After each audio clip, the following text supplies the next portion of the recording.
Hey guys, Harley Day Rider back at you here once again on a lovely 2011 Harley Electric Glide. Harley Electric Glide Classic. But hey, a lot of you have been asking me, I've been getting a ton of emails, a ton of messages on the YouTube videos saying, hey Harley Day Rider, what kind of camera are you using there to record your videos? This camera it's called a Drift HD, Drift, D-R-I-F-T, Drift HD camera. This happens to be the Ghost model. Now why did I select the Ghost model over the other models? The Ghost model, make sure when you're looking for a camera for your helmet that you can put on an external microphone, okay? Whenever you're getting into motor vlogging, and there's a lot of people out there who know a lot more about this than I do, I'm just telling you my setup, okay? My personal way of doing things. So, the Drift HD Ghost has a little plug in the back, a 3/4 inch plug in the back, and you can buy an external microphone. It's wired, it's a wired microphone, and that's why I wear my full face helmet with it.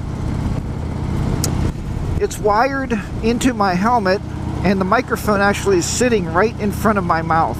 So it's inside of the helmet part, you know, the chin guard, and I just have the wire going through the lining and have it wired up in the lining and have the microphone just shoved in there. It's not Velcroed or anything. I probably could Velcro it, probably make it nicer, but it's been working for this many videos already. So the camera itself is operated by a remote control, and I also like that about the Drift. It comes with the remote control, okay? The remote control is right here on my wrist, if you can see it. Of course, for some reason right now, it never died. I guess this is first time being out this year, you know, and it's been sitting for a while.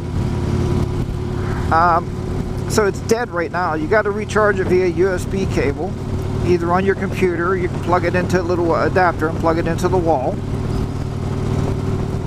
And I just keep it on your wrist, and you'll see a lot of the motor vloggers with these Drift cameras with their wrist strap on there. And that, you know, they seem to work very, very well. It does record in, it does record at full HD, 1080 full HD, but that's only at 30 frames a second. If you'll notice my videos are recorded at 720p because I want to record these in 60 frames a second. My partner at work pointed out to me that when you record at 60 frames a second, everything, the scenery and everything looks a lot smoother.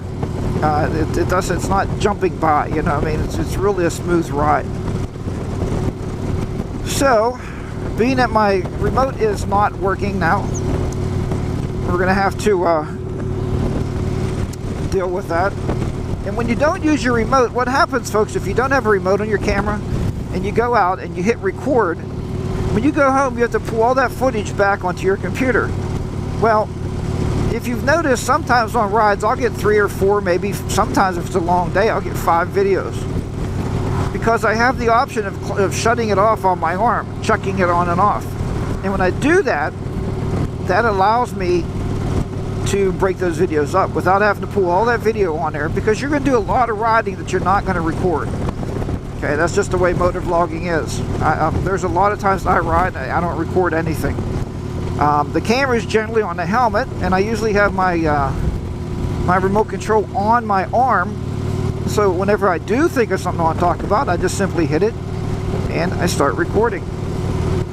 And I believe, if I'm not mistaken, Crazy Cool New Yorker is using this same camera, and I think, if I'm not mistaken again, NC Stoney is also using the same camera.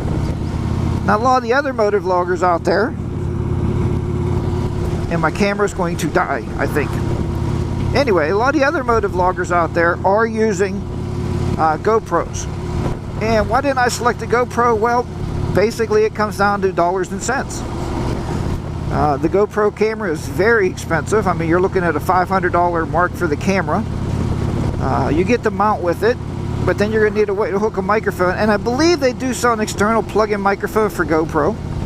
But most people use what's called the Sena, S-E-N-A backpack. on those cameras. So then you have another $200 expense on top of the $400 camera. And then you have to buy the Cena backpack. And that Cena backpack is another $100. So what are we up to, folks? $400, $500, $600, $700 to record videos. This particular camera, I was able to get the camera on Amazon. Just watch on Amazon for returned items or open boxed items.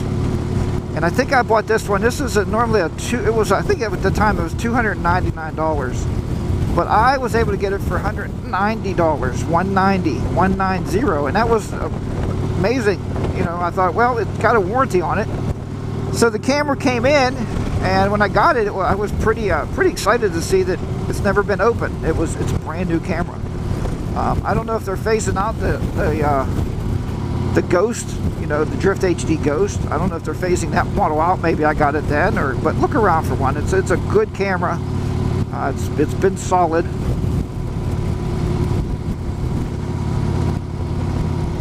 And hopefully, the only thing I can tell you is make sure that the microphone jack is plugged in all the way in the back of the camera when you hook it up. So that's the big thing. Make sure the jack is plugged in all the way. And I hope I did that today. I hope the audio came out all right on all these videos. So folks, I hope that helps you a little bit. Like I said, I'm no super pro at motovlogging. I bought the camera and I got very lucky with the audio and everything with it, that it works very well. So, all right, everybody, have a great day today, and I will talk to you next time here on Harley Day Rider. I'll be down and out in southwestern Pennsylvania. Bye-bye for now.